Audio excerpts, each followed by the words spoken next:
Ang buhay mahiwagang tunay,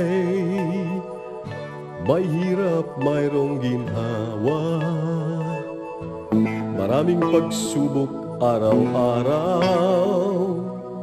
ngunit kayang lampasan yan.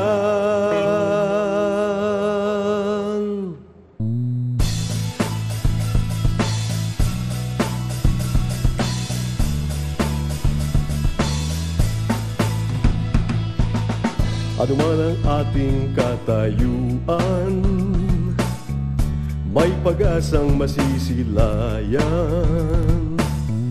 Wala namang imposible, pangarap natin magyayari. Manalig lang sa may kapal at samahan ang pagsisikap.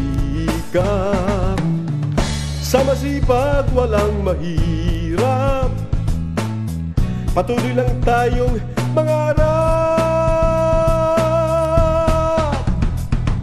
Pinoy, asenso tayo. Pinoy, asenso tayo. Pinoy, asenso tayo. Asenso. Pinoy, asenso tayo. Pinoy, asenso tayo. Paniwala ka, asenso tayo. Asenso Pinoy.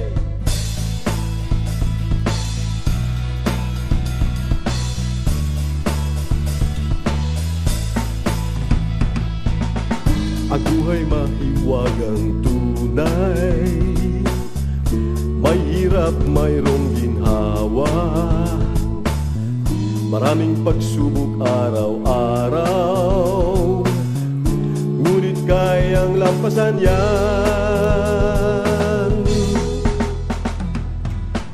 Ano man ang ating katayuan,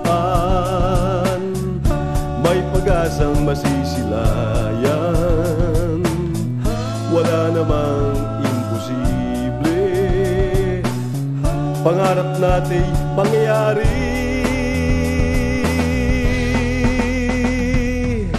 Manalig lang sa may kapal at samahan ang pagsisikap. Panaginip at adhikain,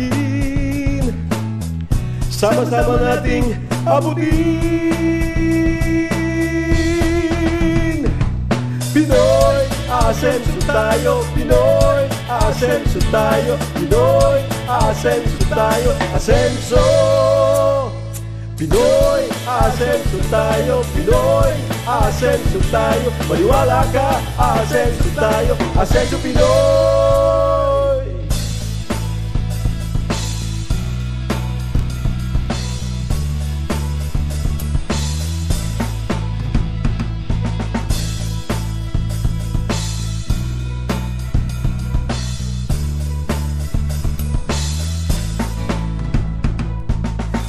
Manalig lang sa may kapal at samahan ng pagsisikap. Tamang landas kapag tinungo, tiyak ang ating pag-asenso. Pinoy, asenso tayo. Pinoy, asenso tayo. Pinoy, asenso tayo. Asenso. Pinoy, asenso tayo. Pinoy, asenso tayo. Maniwala ka, asenso tayo. Asenso Pinoy. Pinoy, asenso tayo. Pinoy, asenso tayo. Pinoy, asenso tayo. Asenso Pinoy.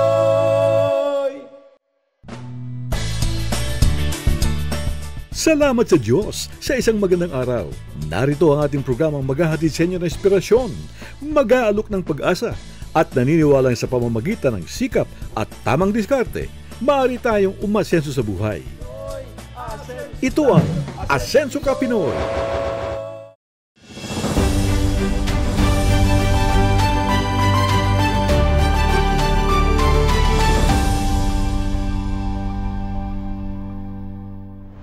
Magandang araw mga Kapinoy! May isang matamis na paborito na siguradong magpapabalik sa inyo sa good old childhood days. Pero this time, may modern twist. Isang Filipino dessert na binigyan ng kakaibang twist. Pastillas na level up. Hindi lang basta classic, kundi may bagong twist na siguradong magpapasaya sa bawat kagat. From traditional Filipino flavors to a unique and exciting take, this pastillas treat will surely make your taste buds dance. Ano kaya ang special twist sa pastillas na ito? Tara, alamin natin ang kanilang matamis na tagumpay. Ako si Ana Galanga Cardona. Ito ang Asenso Kapinoy.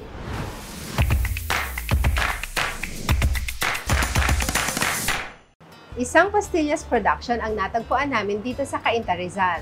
Isang lugar na punong-puno ng alaala at tamis na siguradong magbabalik sa inyo sa inyong pagkabata. Ngayong araw may special kwentuhan tayo kasama ang taong nasa likod ng Dico Toasted Pastillas, Mr. Jeffrey Estera. Hello po mga Kapinoy!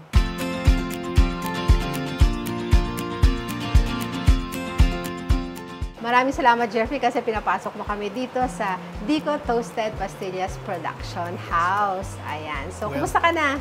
Okay naman po. Masaya, masaya. Thank you sa pagpunta. Yes. By the way, paano ba nagsimula ang Dico Toasted Pastillas? Ano yung naging inspirasyon mo para piliin ang pastillas bilang negosyo? May personal ka bang kwento? Well, may mga anak po kasi ako. Gustong-gusto ang pastillas. And halos lahat ng mga bata gustong-gusto ang pastillas. Nung minsan naglalakad kami sa mall, nag-try kami bumili ng pastillas, medyo hindi ganun kalasa siya. So we've decided ng asawa ko na tara, gawin natin. Try natin. Tapos, yun, eventually naging negosyo namin. Bakit naman Dico Toasted Pastillas ang ipinangalan mo sa negosyo mo? Ang Dico po kasi is pangalan ko yan actually. Okay. Yes po, yan po yung nickname ko. So lahat ng mga nakakakilala sa akin ng mga kababata ko, pamilya ko, Dico talaga ang tawag sa akin. So Dico kasi, ano siya, parang Chinese word na second son. So pangalawang anak kasi ako, kaya Dico.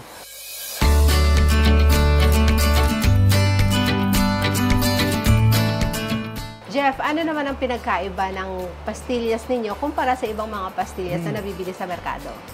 Ay, yung pastillas po natin, if you compare it, kasi ako, sa totoo lang, kung titikman ko yung ibang pastillas, mas gusto ko yung Dico Toasted Pastillas. Kasi, number one, toasted siya, dumaan siya sa oven. Number two, hindi po kami nangihinayan when it comes to quality ingredients. Binibigay po kasi talaga, nilalagay namin lahat ng premium ingredients. Yung po kasi yung ginagamit natin. Hindi tayo gumagamit ng extender or preservative para masiguradong malasang-malasa talaga siya. Sa tingin mo, bakit mahalaga yung innovation sa paggawa ng Filipino dessert tulad ng pastillas? Kasi ikaw, it's not a normal pastillas, it's toasted and oven-baked, di ba? Yes po. So, bakit yun mahalaga?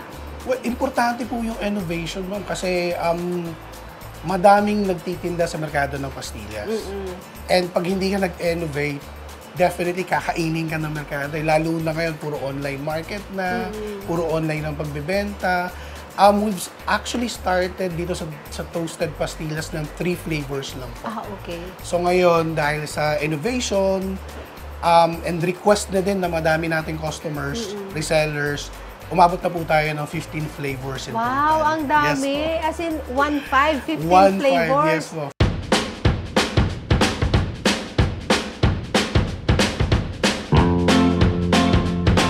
Dahil nga bago ito, kumbaga, not the usual pastillas, so ano naman yung mga reaksyon na una mong na-receive sa mga nakatikim ng Dico Toasted Pastillas? Nung una po kasi, dito lang ako sa village namin nagtitinda. So may paisa-isa na nag-order, hinahatid ko ng from zone 1 to zone 5. Ganun siya, medyo malayo siya. Yung mga nakukuha naming feedback, maganda. Na masarap talaga, hindi ganun katamis, tsaka yung quality ng product, talagang hindi mo panghinayangang bilhin. So, from those feedbacks na nakukuha namin sa mga unang mga customers namin, Doon kami kumuha ng lakas ng loob para mag-nationwide. Oh. Yes po. So ngayon ay nationwide na Yes ang Dico. po. Kumbaga sa Nationwide Luzon, na po. Visayas, Mindanao, may mabibili ka na. Yes po. Oh, nice. Bali, may mga resellers po kami sa iba-ibang lugar ng buong Pilipinas. From Mindanao to Luzon, Visayas. Oh, syempre, and of course dito sa Metro Manila, Yes diba? po. Lalo-lalo na sa Metro Manila. Sa mga gusto maging reseller, antabayanan nyo yan dahil mamaya ay pag-uusapan namin yan ni Jeffrey.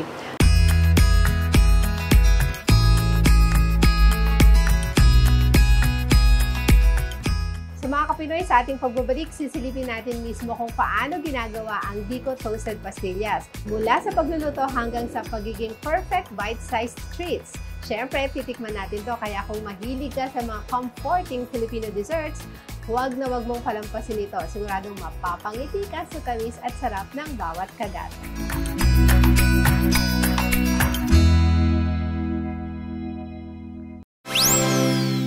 Hello, Mamba Kapinoy. Please like and follow our Senso Kapinoy Facebook page.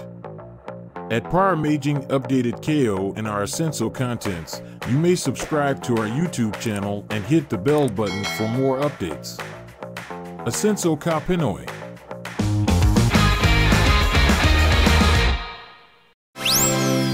Pinoy, asenso tayo. Pinoy, asenso tayo. Asenso Pinoy!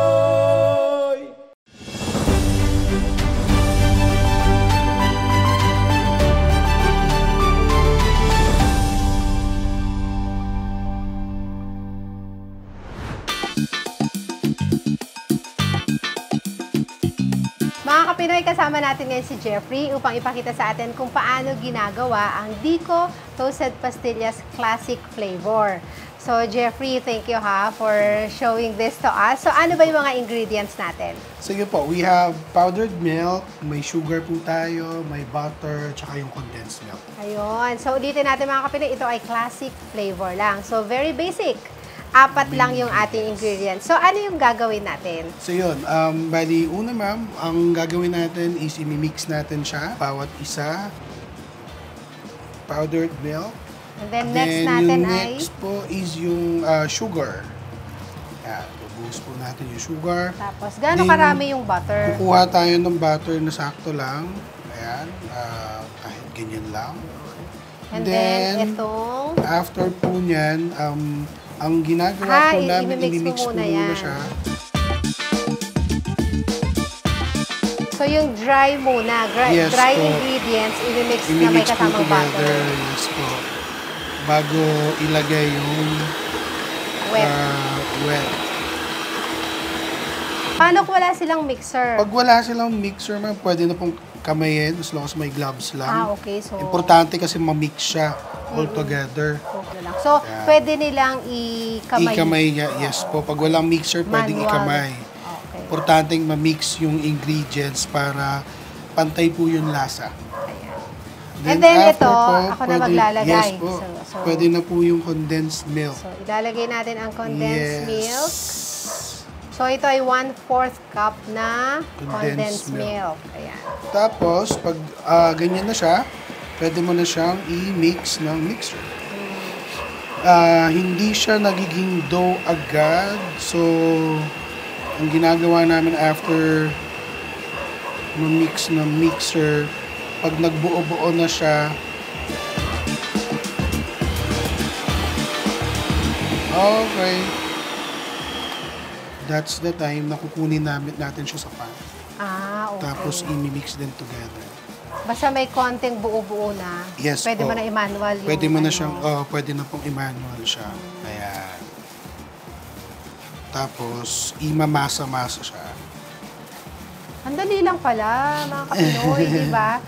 Yes po. I-mix-mix mo lang yung mga ingredients. So, ayan. Pag nakuha na siya, Parang dough. yes Na? po. Lalabas siya na parang dough. Bali, pwede na po natin siyang ilagay dito. Ayan. Kami na. Kunin ko to. Lagay lang tayo ng konting, So, alisin ko na tong mga to. ayan. After mo siyang i-mix ng ganyan, magiging Gusto dough na kong siya. magganyan. Gusto kong mag-mix-mix din. Paano ba? Yan po.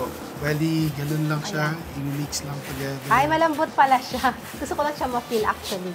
Tapos ganyan. Yes po. And then ganyan. Yes po. Tapos habain mo ulit. Tapos yun. ganito ulit. Hanggang sa makita mong even na yung kulay niya.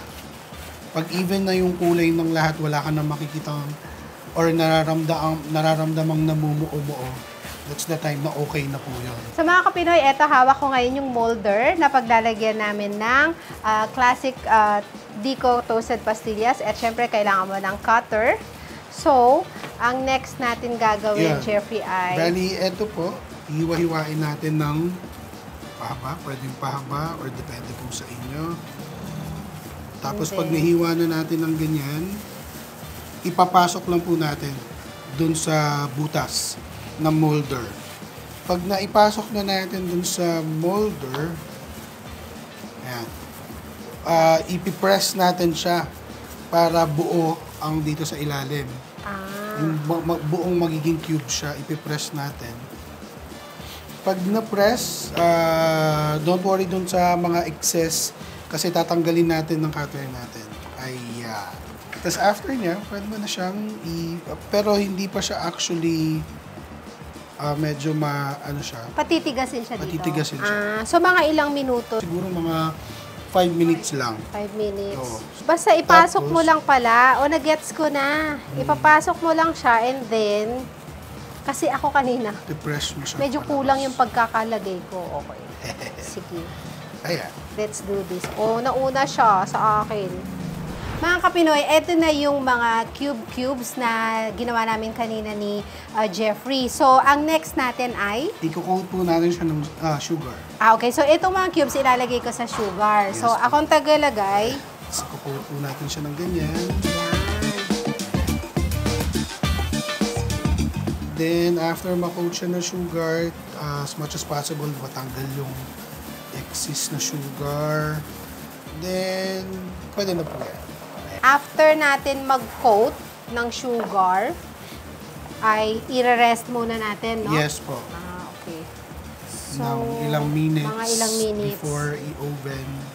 Okay. So, ayan. So, mga Kapinoy, hindi siya masyadong ma-sugar. Kaya hindi rin masyadong matamis ang ating toasted pastillas from Dico. Mga Kapinoy, eto na yung mga na-coat natin na pastillas na cubes na ginawa namin kanina ni Jeffrey. So, coated na siya. Kailangan muna ay mag-rest? I-rest, yes po. Ng ilang minutes. Para saktong tigas po talaga siya bago ilagay sa oven. Okay. Ayan. So, ngayon, ilalagay namin siya. Ilalagay ni Jeffrey sa rack. Drying rack.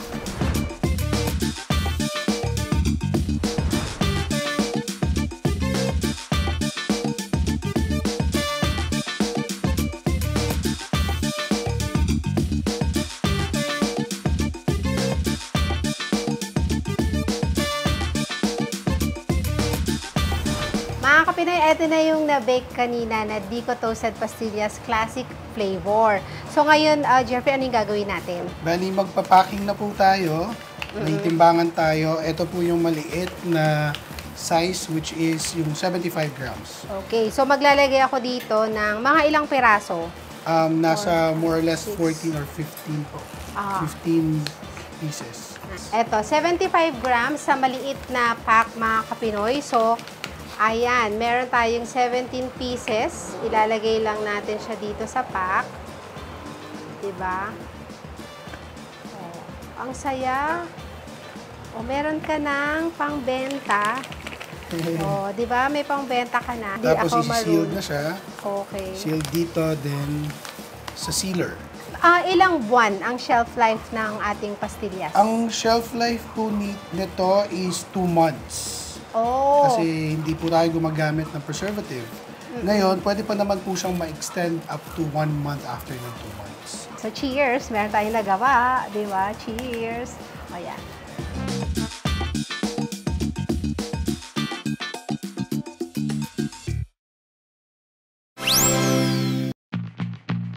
Gusto mo bang maitampok ang iyong negosyo o Asenso Story sa Asenso Kapinoy?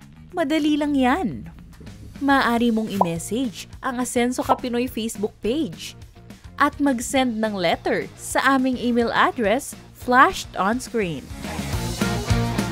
Ating tandaan, sa pamamagitan ng sikap at tamang diskarte, maaari tayong umasenso sa buhay. Asenso Ka Pinoy.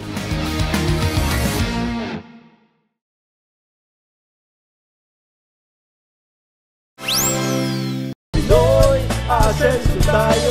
Pinoy, asenso tayo. Asenso Pinoy!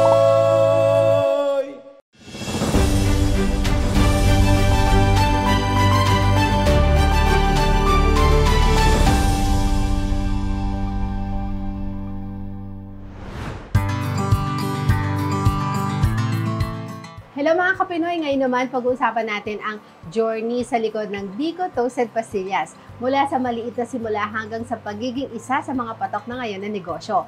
Kasama syempre si Mr. Jeffrey Estera, ang mind behind Biko Toasted Pastillas para ibahagi ang kanyang mga struggles, breakthroughs, and business lessons na siguradong makaka-inspire sa ating lahat. Jeffrey, syempre, 3 years back, nagsimula ka dito, di ba? So, magkano yung naging puhunan mo? Actually, ang puhunan ko po is nasa 5,000 pesos lang po. Talaga? Yes po. Tsaka nasa Alcansya pa yon. Wow. Binuksan namin yung Alcansya, then doon namin sinimulan yung toasted pastilla sa 5,000 pesos. Oh my God. Yes, Kinikilabutan naman ako, di ba? Alam mo Yes, yun? po. Tapos ngayon, nakikita mo ngayon, after Yes, 3 po. years, eto na siya. Yes po. Di ba? Yung iniisip mo lang na parang gusto mo lang bigyan yung mga anak mo ng masarap na pastillas. Ngayon, isa na itong ganap na Yes negosyo po. nationwide. Yes po. At hindi malayo na maging international at global, di Sana ba? po. Siyempre, yan yung mga, kumbaga, parang dreams naman natin, di ba, as an entrepreneur. So, kayong dalawa ni Mrs. yung, kumbaga, nag-start nito, di ba? Yes po. So, paano yung naging, ninyo, diskarte? Well, nung nagsisimula pa lang kasi kami, pakonti-konti yung mga orders. Tsaka dalawa lang talaga kaming gumagawa. So, we've never thought really na magkakaroon kami ng mga empleyado pagdating sa negosyong to. Kasi parang iniisip namin, posible ba yon?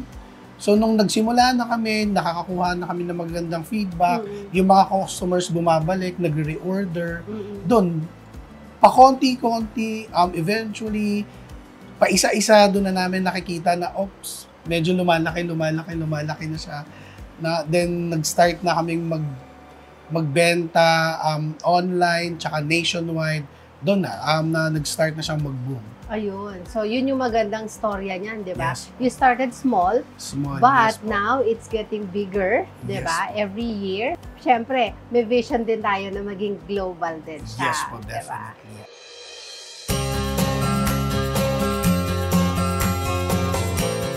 So, Jeffrey, bakit mo naisip na gawing toasted siya? Magandang tanong po. Kasi, sabi ko nga po, yung mga anak ko, tsaka kami, gustong-gusto namin yung pastillas. Yung nakikita namin at tsaka nabibili namin sa merkado, usual pastillas. Yung nakabilog, yes yung po, gano'n. yung nakabalot. Oo. Opo. So sabi namin, bakit hindi natin gawan ng twist? Hindi kami sigurado kung possible yon, pero trinay namin. Actually, nag-check kami sa YouTube, yung nakikita namin, tinotorch siya. Oh, yeah. Yes po. So we've decided na, kasi pag tinotorch siya, parang isa-isa, medyo matrabaho. Sabi namin, try natin i-oven.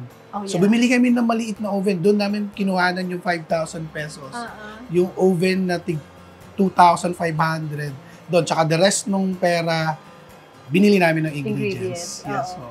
So, and sabi nga nila, the rest is history. The rest is history. Ayun. So, buti na lang pala, malikot yung utak mo, no? Yes, At kumbaga, parang gusto mong maibigay kasi yung best sa mga anak mo. Yes, so, po. magpapasalamat tayo sa mga anak mo dahil mahilig sila sa pastillas, Yes, kaya po. na-share natin itong Biko Toasted Pastillas sa mas maraming tao. Tama po. Diba? So, bilang isang business owner, ano yung mga pagsubok na hinarap mo na sa negosyo mo and paano mo to na-overcome? Kayo ni Mrs. May mga instances po, kahit sa ang negosyo naman po, may mga instances na mararamdaman mo na hindi ganun yung sales compare sa last month Yeah. or compare sa isang araw. Ang importante lang, tuloy lang. Kasi normal lang yun. Akala ko dati, ay, ano ba to nangyayari? Pero, eventually, pag negosyante ka, pag business-minded ka, normal yun. Yes. Normal na may, hindi araw-araw Pasko.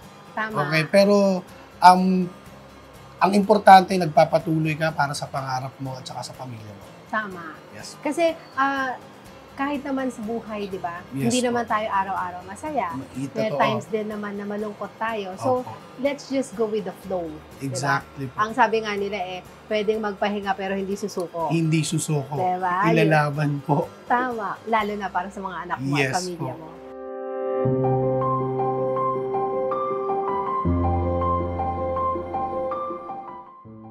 Eto naman, gusto kong malaman, may moment ba na muntik ka na ring sumuko, pero ano yung naging turning point para ipagpatuloy mo pa rin itong negosyo mo? Actually po, dahil galing nga po ako sa pagtatrabaho, nagtrabaho po ako since I graduated ng 2010, nagtrabaho na po ako. Hanggang sa nagkapamilya, nagtrabaho na po ako. More or less nasa 10 or 12 years na pagtatrabaho sa private companies. Tapos nung nag-start na ako magnegosyo, sabi ko, walang sukuan to.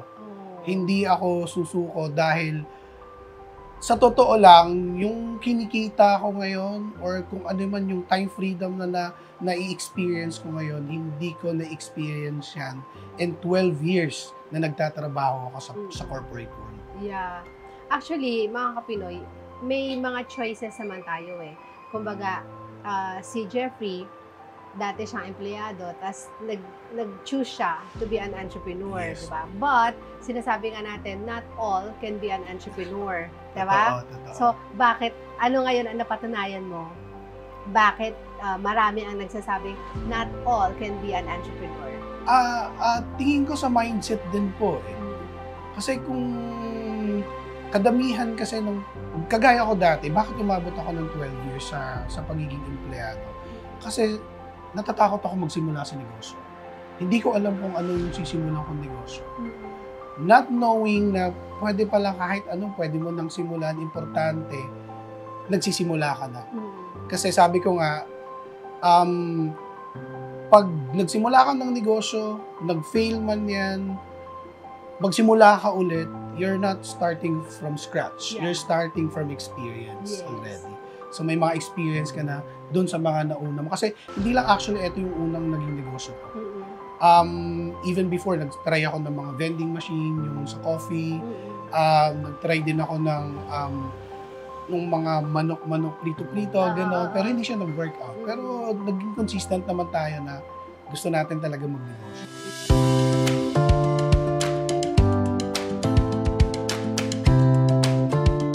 Kayong dalawa ni Mrs., kumbaga, ano yung kumbaga parang nag-jive kayo dun sa inyong work ethic? So, how do you divide the system para mas maging smooth ang negosyo niyo? Nung nag-start pa lang po kami, ganun. Bali, siya kasi more on sa production. Ako naman more on sa marketing, online. Galing kasi ako sa BPO, so mas kabisado ko, mas eksperyensyado ako dito sa online marketing. So, ang ginagawa ng misis ko, dun siya sa quality control ng product natin. Diba? Sa production po. Yun ang maganda kasi may teamwork Yes kayo, po, di ba? teamwork. Hindi lahat nasa production, hindi lahat nasa marketing, di ba? So, Yes po. one will do the other and you will do the other thing. Yes So, po. kapag may partnership po, kapag may system, wala naman tayong ibang iisipin kundi maging successful yung Walang business. imposible po. Yes. Ano naman ang pakiramdam na makita ang Dico Toasted Pastillas na lumalaki na nga at tinatangkilik na ng mga tao nationwide? Actually, masayang-masaya po kami. Meron nga ibang mga resellers namin na kahit nag-message sa amin na salamat po, sobrang masaya kami, sobrang nakakatulong sa pang-araw-araw namin, sobrang nakatulong sa income. Pagdating sa income, malaki. So, sobrang Sobrang saya. Sobrang nakaka-flattered na bumabalik po sila, bumibili, tsaka bumibili po. Marami po ang nasasarapan.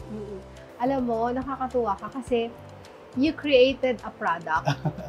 Diba? And ngayon, nakakapag-create ka naman ng kabuhayan para sa iba. So, alam mo yun, helping other people to like have an income without you knowing it. Yes po. Diba? Parang feeling lang nila, bibili ako, tapos benta ko nga. Pero yung pala, yung pagbenta nila ng produkto mo, malaki yung impact sa life nila. Malaki po yung tulong sa kanila.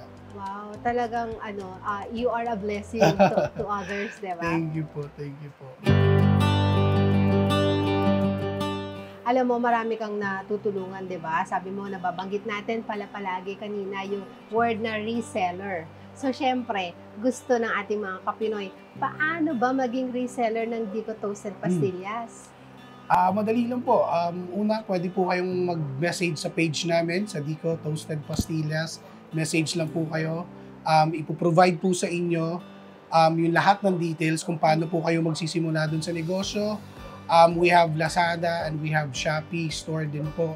Pwede din po kayo mag-order po doon. Sa mga Kapinoy, kailangan nyo lang mag-order ng 15 pieces na yung large nila, 150 grams, and then kakailanganin nyo mag-order ng 32 pieces na 75 grams na Dico Toasted Pastillas para po maibigay sa inyo ang resellers price. Ayan. So, dito po mga Kapinoy, kikita na kayo kasi ibibigay sa inyo ni na Jeffrey ng medyo mas mababa yung presyo. Yes.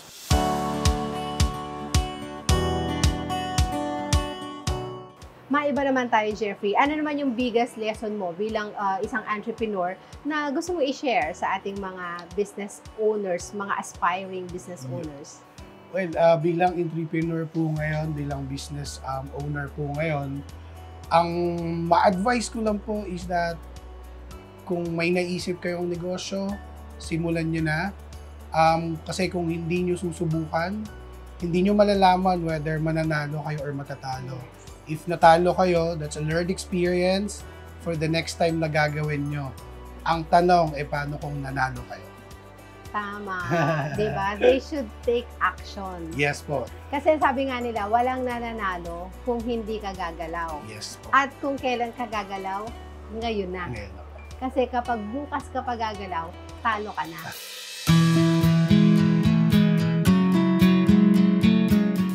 Ano naman ang pangarap mo para sa Dico Toasted Pastillas sa mga susunod na taon? Sa ngayon po, kasi nabibenta po kami nationwide, nabibenta po kami sa online.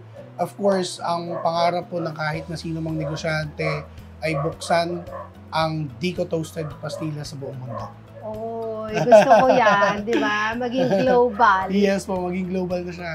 Pinoy product na sa international market. Yes po. And besides, Jeffrey, di ba, saan mang parte ng mundo may Pilipino. Yes po. At pag nakita nila ang pastillas, syempre, miss na miss nila ang Filipino delicacy na pastillas. Yes po. Oo. So baka gusto mong invite yung ating mga Kapinoy to buy and taste your products, and then paano ba? If they just want to buy, how? Tapos promote mo na rin yung mga social media accounts. Okay. Yung mga gusto pong magsimula ng negosyo, ulitin, message po kayo sa page namin. And meron po tayong Lazada tsaka Shopee store. Pwede nyo pong bisitahin kung bibili po kayo ng tingi-tingi. Simulan na po natin ngayon. Ngayon na po. Magnegosyo. Yes. At sa mga gustong mag-orders, kunwari, meron silang pagreregaluhan, ganyan. So, paano sila makaka-order sa inyo? Yun po, bali sa page po natin, nagko-customize po tayo ng label. Meron po tayong mga resellers o may mga nag-order din po sa atin na pangregalo nila during birthday or any occasions po. Nagko-customize po tayo doon sa label na dinidikit po natin doon sa pouch. Kung ano man ang gusto po ninyo, kung gaano kalaki, ayun, so pwede nilang i-customize. So mga Kapinoy, napakasimple lang mag-order. Kung kayo ay may app ng Lazada at Shopee, add to cart nyo lang kung anong flavor ang gusto nyo na Dico Toasted Pastillas.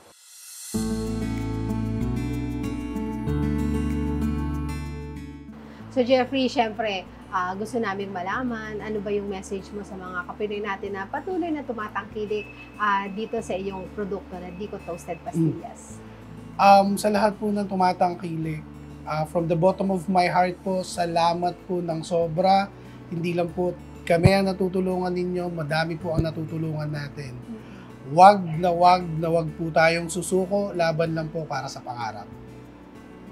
Ganda, di ba? Ang ganda. Ano naman ang mensahe mo sa asawa mo, sa mga taong tumutulong sa'yo? Dahil ito, kumbaga parang from small ay lumalaki na yung negosyo mo. Yung sa mga taong tumutulong po sa amin, sa pamilya ko, sa asawa ko, parati naman po silang naandyan. Sigurado silang naandyan. Hindi po din kami susuko, lalaban pa din po kami para sa pangarap. Well, from the bottom of my heart din po, salamat po sa pagbisita sa Asenso Ka Pinoy. Malaking karangalan po na bumisita at i-feature po ang aming negosyo. Thank you so much po. Mas thank you kami kasi pinapasok mo kami sa iyong tahanan, sa iyong production house, di ba? So, maraming salamat, Jeff. Thank you po.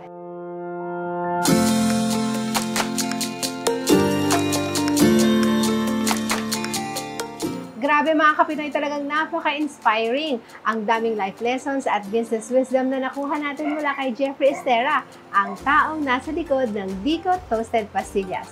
Isa itong kwento ng sipag, tiyaga at tamis ng tagumpay na siguradong makaka-inspire sa ating mga kapinoy na nangangarap magtagumpay sa negosyo. Jeffrey, maraming salamat sa pagbabahagi ng iyong matamis na Asenso Ka Pinoy story.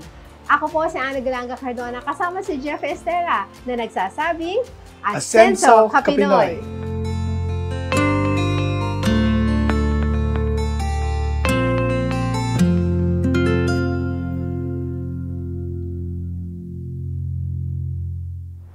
Mga kapinoy, isa na namang nakaka-inspire na kwento ang ating nasaksihan.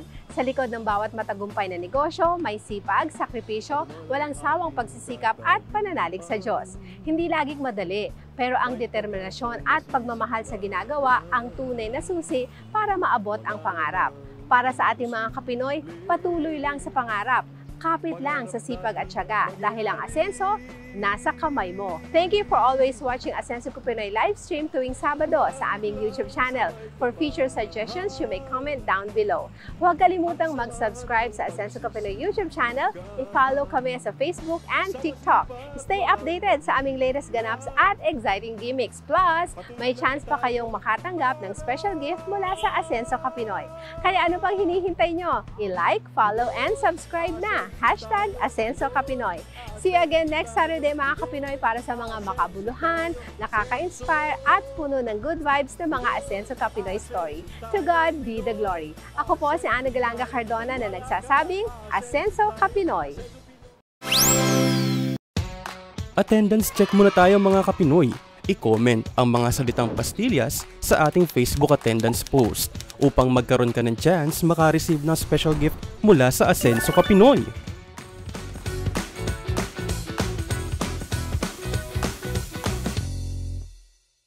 Mga kapinoy, before we end our program, I'd like to invite all of you to please subscribe, like, follow, and share our Facebook page and our YouTube channel, Asenso Ka Pinoy. Naway naibigan niyo ang ating pagkatanghal sa araw na ito. At sana'y may napulot kayong aral na inyong magagamit tungo sa inyong pag-asenso. Walang imposible sa taong nananalig sa Diyos at nagsisikap umasenso sa buhay. Ang Asenso Ka Pinoy ay inyong gabay upang harapin ang bukas na puno ng pag-asa. Ito ang Asenso Ka Pinoy.